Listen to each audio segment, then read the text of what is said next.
kulan lagu soo dhaweynay gudoomiyaha golaha shacabka baarlamaanka Soomaaliya iyo wafdi hoggaaminayo ayaa lagu qabtay magaalada Cape Town ee dalka Koonfur Afrika sida warkan halkaas inooga soo diray wariyaheena Cabdullaahi Ibrahim Dasara.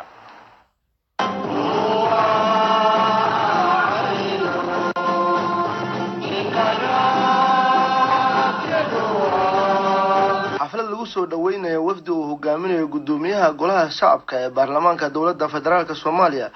ayaa waxaa lagu qabtay magaalada Cape Town ee dalka Koonfur Afrika. xafladda ayaa waxaa soo qaban qaabiyay safaarada Soomaaliya ee Koonfur Afrika iyo jaaliyadda Soomaaliyeed ee magaalada Cape Town. waxaana xafladda ka hadlay qaar kamid ah jaaliyadda Soomaaliyeed ee Cape Town iyagoo u jeeday gudoomiyaha hadallo isugu jiray talooyin iyo goobaabin. gudoomiyaha ka dhawaaw Cape Town ka dhawaaw umadka jeel oo eedkeen fadaaso oo meelaray geegto meel ama saacada surnaaytay ilaa ayaata xilligan la roobo inta keen fadhiyo dhaxanta Cape Town meel ay dhaxan iska halaayo gormay walaayo inta surinyo inta fadhiyaan jeelan adakiin qabaan marka waxa aad noo soo jeedatay oo aad ugu mahadcelinaa gudoomiyaha fursadda uu siiyay ayadoo wali noo sheegay su'aalaha xataa si open ah inay u furnaan doonaan marka waa arin oo si qaas ah ugu mahadcelinayno gudoomiye faylante magaalada Cape Town haka dhawaaw arjeenaya in mataqaana masjidka aan shacbigan wataan in ay inagina aan loo gudbisiin baarlamaanka gudoomiyaha joogo ammaanka wadanka waxaad muddo ka soo reyn ma laha khaasatan caasimaduna waa madaxa wadanka. safiirka Soomaaliya ee Koonfur Afrika Jamaal Maxamed Barrow oo ka hadlay xafladda ayaa sheegay in gudoomiyuhu aad ugu faraxsan yahay la kulanka jaaliyadda Soomaaliyeed ee Cape Town.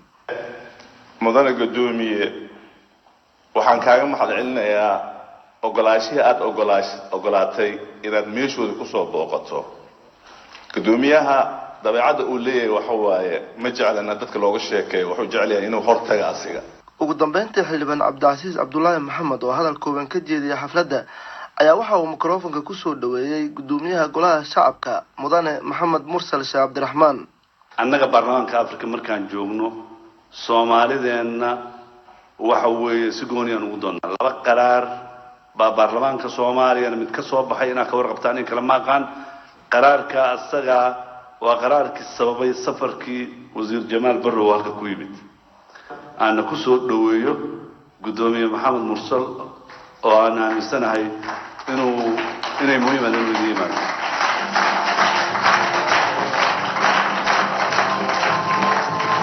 annaga halka waxa uu nimid inaan ka qayb galno shir looga hadlay arrimaha qaxootiga Afrika oo baarlamaanada Afrika ay ka soo qayb galeen. runtii waxaa nasiib darro Afrika dhexdeeda in la yiraahdo qof wadan ka soo tagay wadan kala tagay qaxooti waa in la yiraahdo waa meel aad u dambaysa. marka sidii waxyaabahaasi oo dhan loogu gudbi lahaa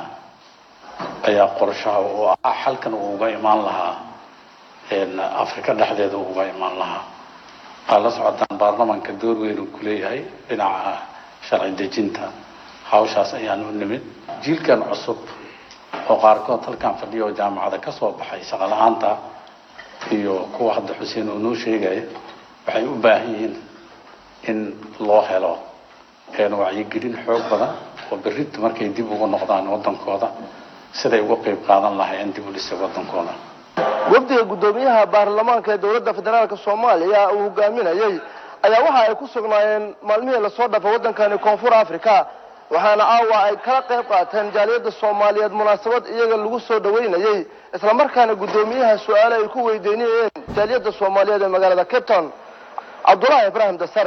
warbaahinta qaranka Soomaaliya Cape Town Koonfur Afrika.